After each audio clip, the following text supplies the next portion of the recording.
It has been a long time coming, 8 years in fact, but the economic recovery is finally showing up in the average American worker's paycheck in a big way.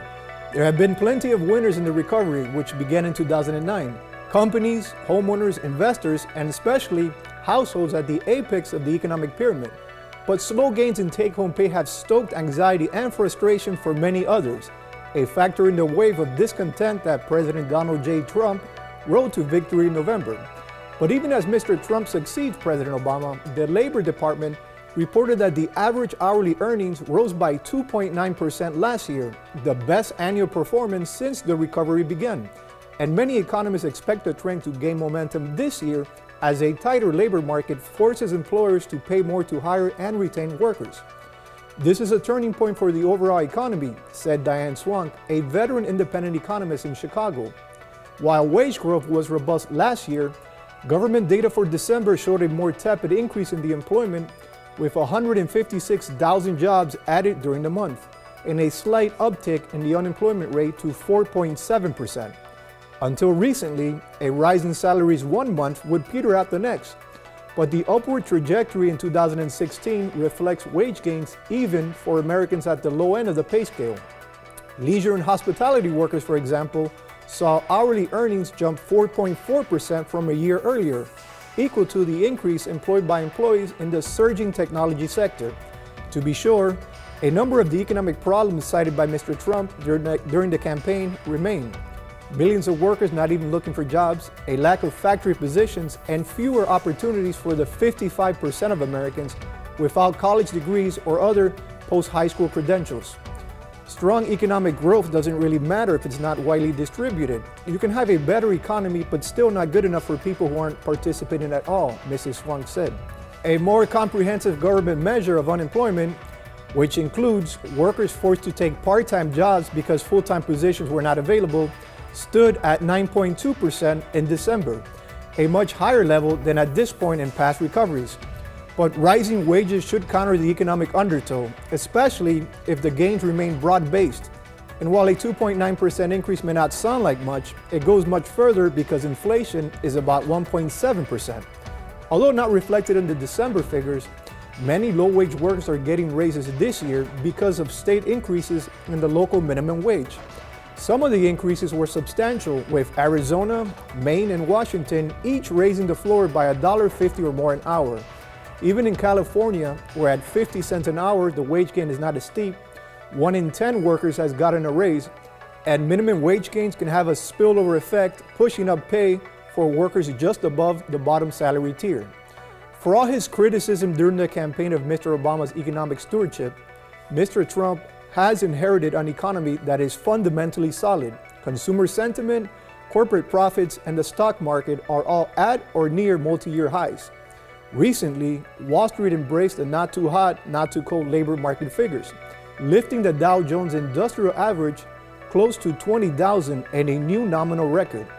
Investors and traders are watching the jobs data closely for clues about when the Federal Reserve Board may next raise interest rates. Last month, the Fed increased interest rates for only the second time in a decade, and more increases could come this year. The wage gains are among the reasons the Fed is likely to stick to that plan. Monthly job creation last year was well below the 236,000 average for hiring in 2014 and 2015. But with the economy close to what Fed policymakers and other experts consider full employment, employers are increasing wages to retain workers and to attract new ones. While the minimum wage increase may provide a floor when it comes to pay, the ceiling continues to rise in fields like financial services, sales, and technology, said Tom Gimbel, Chief Executive of LaSalle Network, a Chicago staffing company. Across the boards, I see more aggressive salaries being offered by corporations than at any time in the last 10 years, Mr. Gimbel said. Seasoned sales representatives are drawing base salaries of $150,000 a year, compared with $125,000 2 years ago. According to Mr. Gimbel, entry-level software developers who once started at around $50,000 now command $70,000. Other executives in the Midwest also report upward pressures on the wages, including in grittier settings than the white-collar fields where engineers and financial professionals cluster. At Luminati's Pizzeria, which has 46 restaurants in Chicago area and one in Phoenix, Entry-level pay in hourly positions like server, cook, and dishwasher is now about $11.50 an hour, compared with $10 an hour 3 years ago. Mark Agnew, the chain's president, said most of the increases was a result of the steady rise in Chicago's minimum wage, which has gone from $8.25 in 2014 to $10.50 now. It is set to hit $13 by summer of 2019. We want to stay ahead of the minimum wage because we want to attract the best talent. A substantial portion of the chain's 3,000 workers have been with the company for more than 10 years, a rarity in the high turnover restaurant industry. Economists and politicians have long debated whether raising the minimum wage ultimately hurts workers as companies cut positions or leave them unfilled in the face of rising labor costs. So far, that has not been the case at Lou Manati's, Mr. Agnew said. The chain has opened about a dozen new locations in the past 3 years, adding about 600 workers to its payroll overall. Source: New York Times.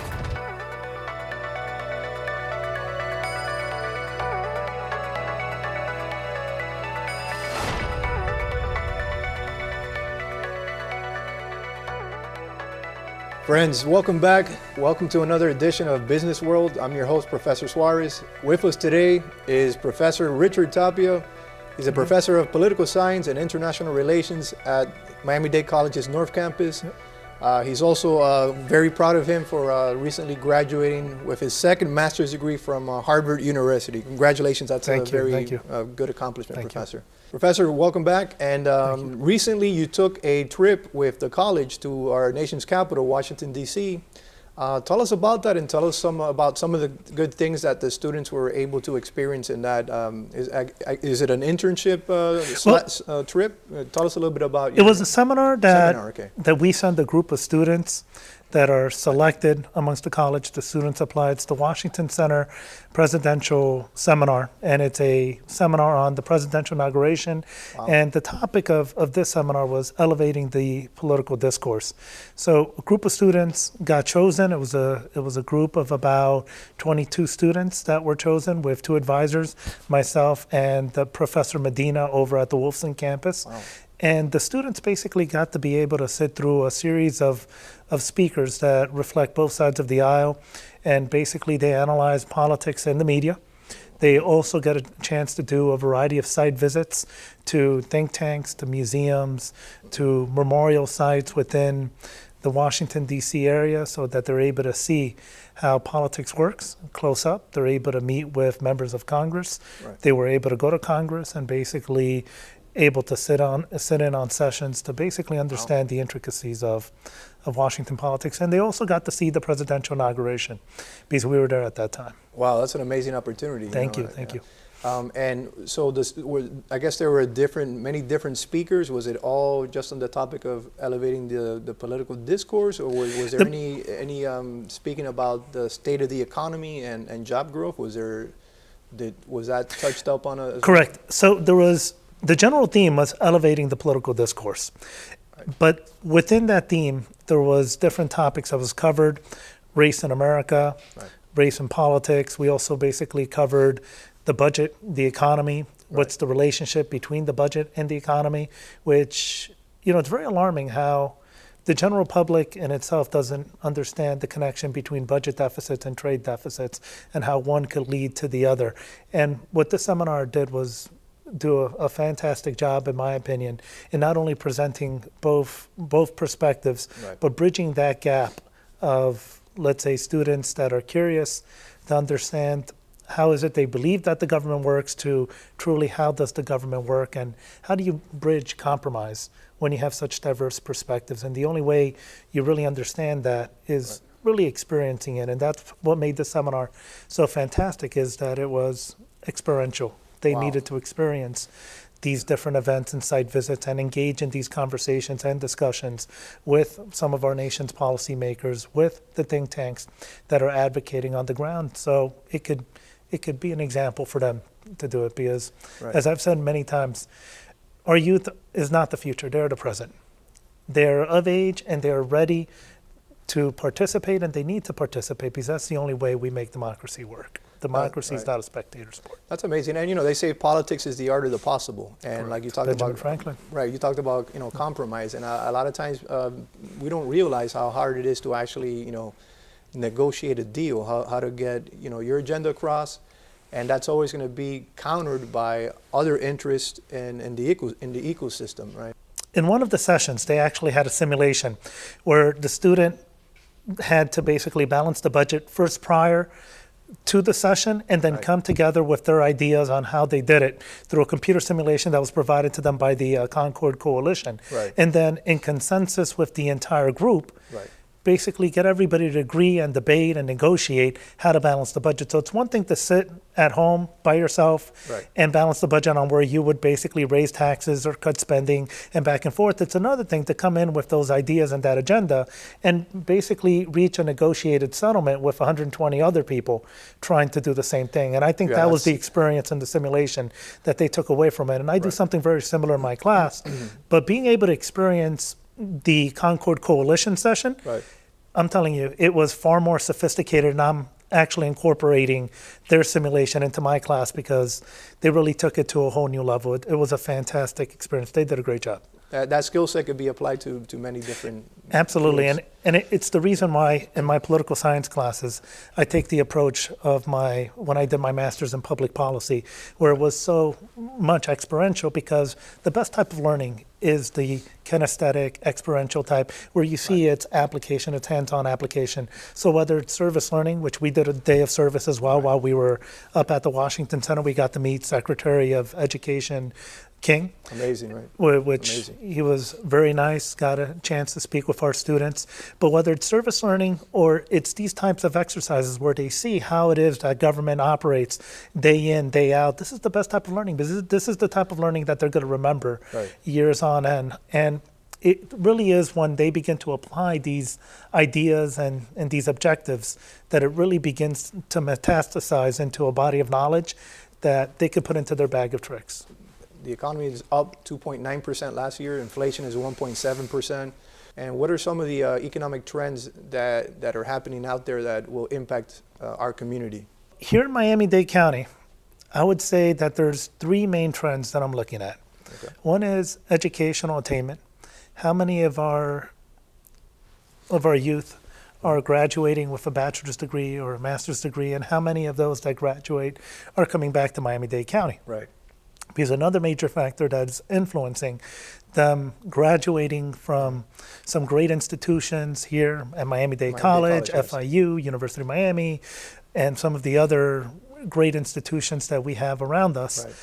is that a lot of the times they graduate, but they don't decide to reside and stay in Miami-Dade County. They decide to move to other So like cities. brain And drain situation. the right? brain drain Right. situation that's happening, and a lot of it has to do with housing. The fact that Yes, the cost yes. of living of Miami-Dade County Yes. becomes very difficult, especially if you're single. The Right. cost of housing is just going up tremendously, especially compared to other metropolitan statistical areas. So that tends to be another major trend Yeah. of great concern. Another one's transportation.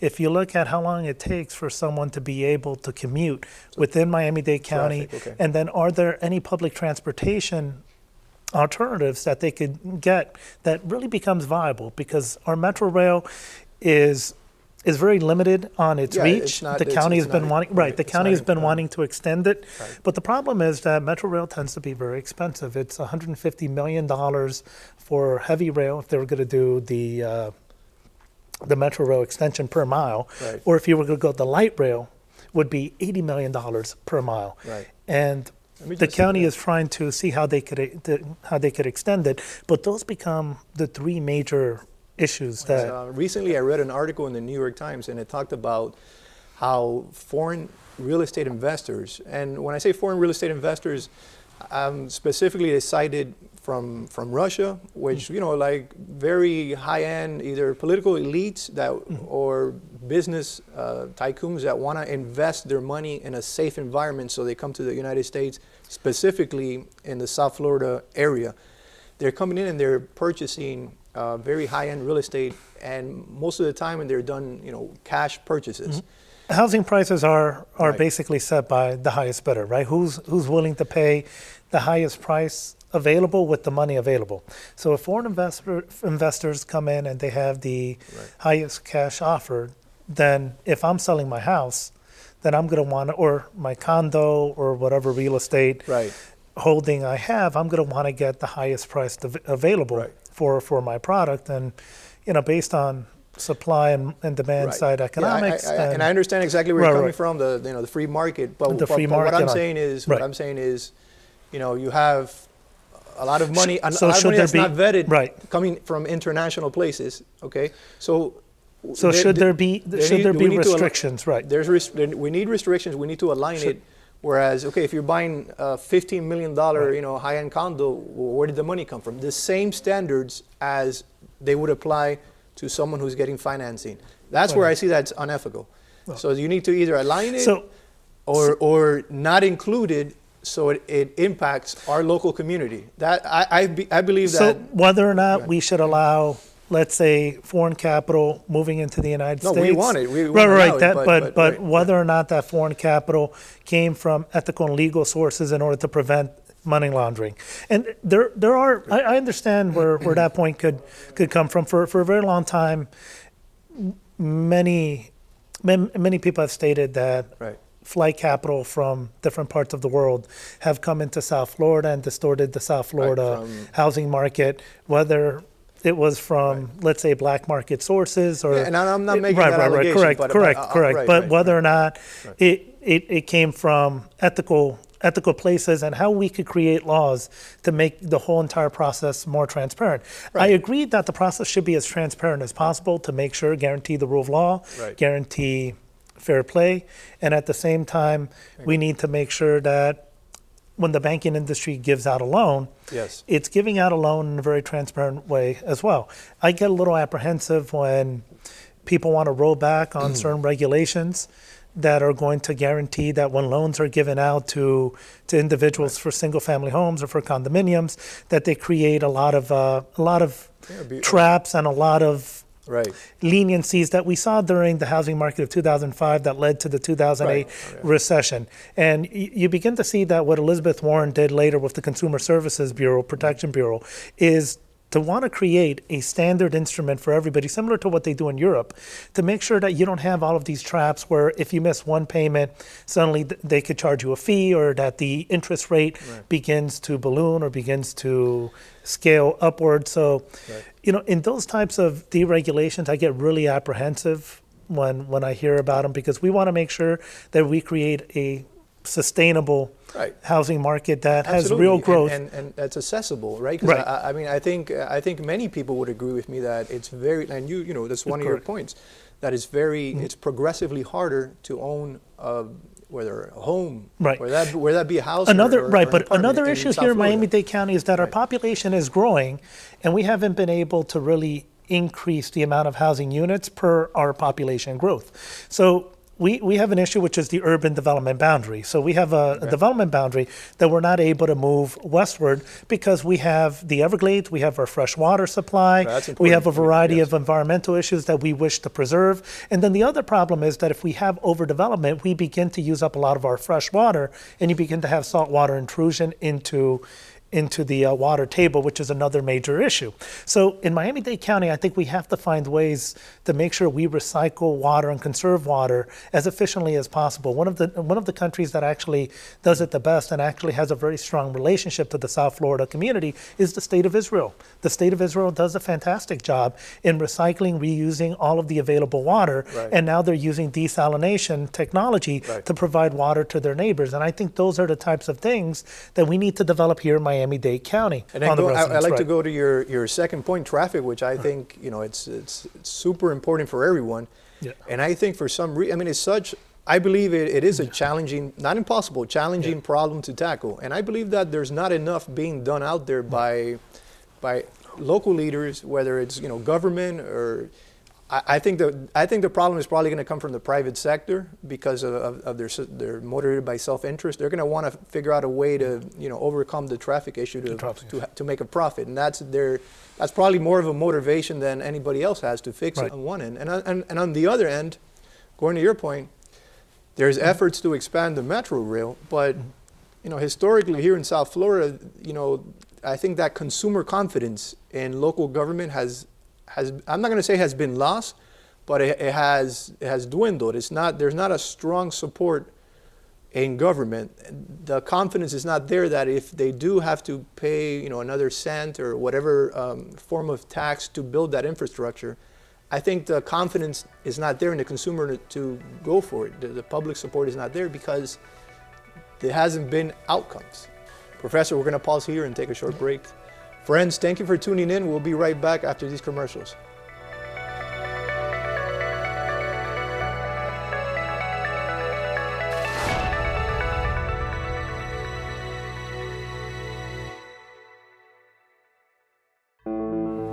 Miami-Dade College is a great college. It changed my life. Miami-Dade is really like a family. They really embrace the students. They really have a way of making you feel wanted, making you feel loved, making you feel that you could really do what you desire to do. I'm very happy that I came to Miami-Dade College North. Wonderful faculty, wonderful advisors.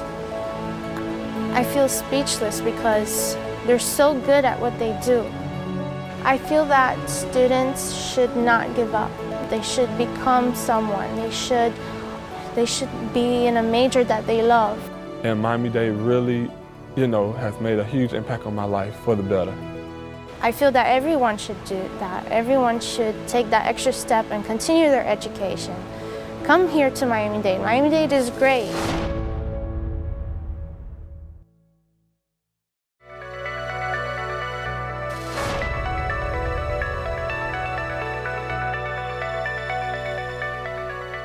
Friends, welcome back to Business World. We're here with Professor Tapia. We left off your 3 points on how the economy could get better. Your first point was on traffic, I believe. The second point was on the high cost of real estate, and the third was education. Out of the three, which one do you think, or which one? I mean, they're all obviously important, but which one would you highlight most as far as more opportunity for? I would say education, and the focus on education, I believe, was needed.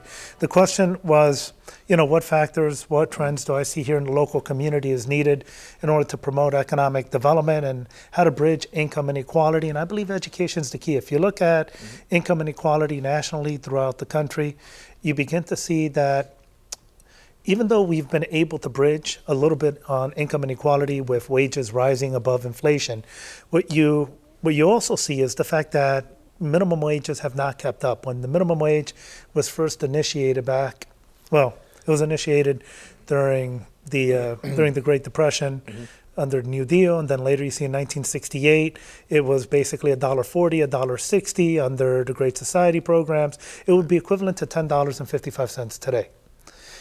Today, in the state of Florida, the minimum wage is about $8.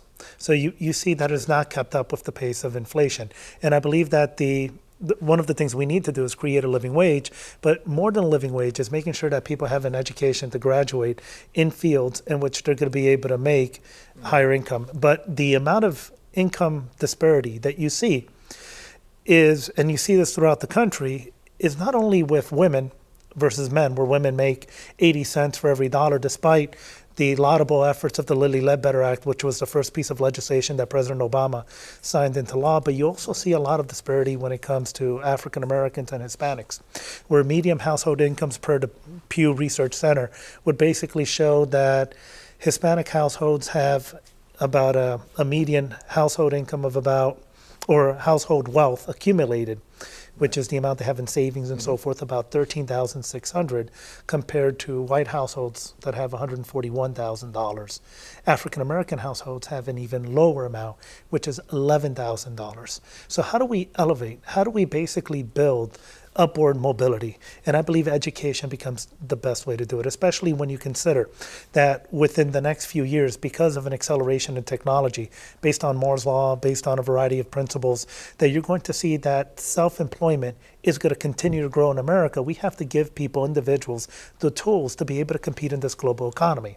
And I do believe that what we're doing here at Miami-Dade College, which is creating degrees, programs, and hopefully evolving into what will later become nano degrees or specializations, where we're beginning to tailor our curriculum to particular areas that we know that our students are going to be employable once they graduate, that's going to probably do the most to bring up and to bridge that income disparity and that gap. And that's why here at Miami-Dade College, not only are we tailoring curriculum, but we have the Idea Center. We have a variety of innovative things that we're doing here. And I do believe that students need to come to the college, not just students, but people that are thinking about coming back to college need to do a retool, because education has to become a lifetime event in America, and it's become that way because of the economy. It's no longer like it used to be, where with a high school diploma you're able to survive in the 50s and 60s. But today, not only do you need a college degree, but you have to be revamping your skills every year.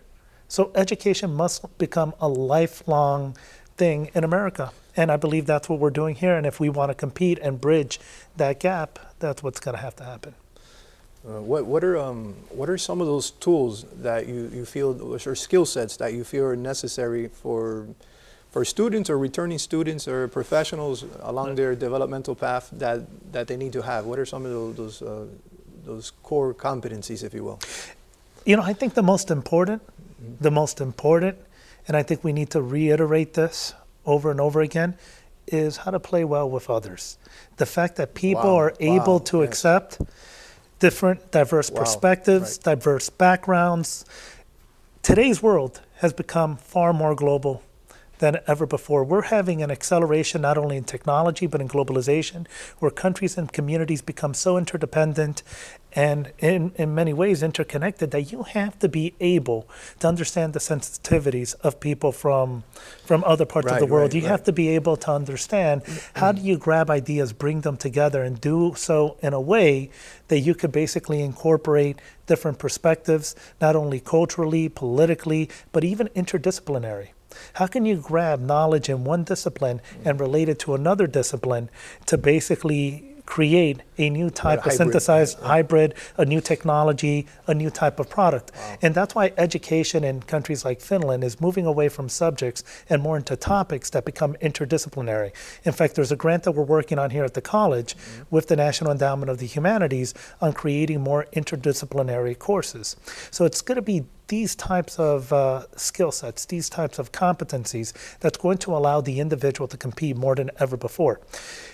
If you look at how technology is growing, and you see that Tom Friedman in his new book, Thank You for Being Late, and also Peter Diamandis in his book, Abundance, basically touch on these issues. We're reaching a point in America and in the world where technology is accelerating, where it's doubling every year based on Moore's Law. From a year to about 2 years, you begin to see that computing technology and technology worldwide is growing to such a pace that it's going to become very difficult for people to keep up. And I think eventually it's going to lead us to have to reform our system politically, socially, economically, where we are going to basically have to promote a very strong entrepreneurial free market approach for the individual. But at the same time, we have to create social safety nets for them, which is education, social security, healthcare, and so forth. Okay. Professor, thank you very much for being here with us today. Really appreciate all your insight. Friends, thank you for tuning in. See you next time. If you want to check us out online, please do so, MDC-TV. Thank you very much. That was amazing. That was really good.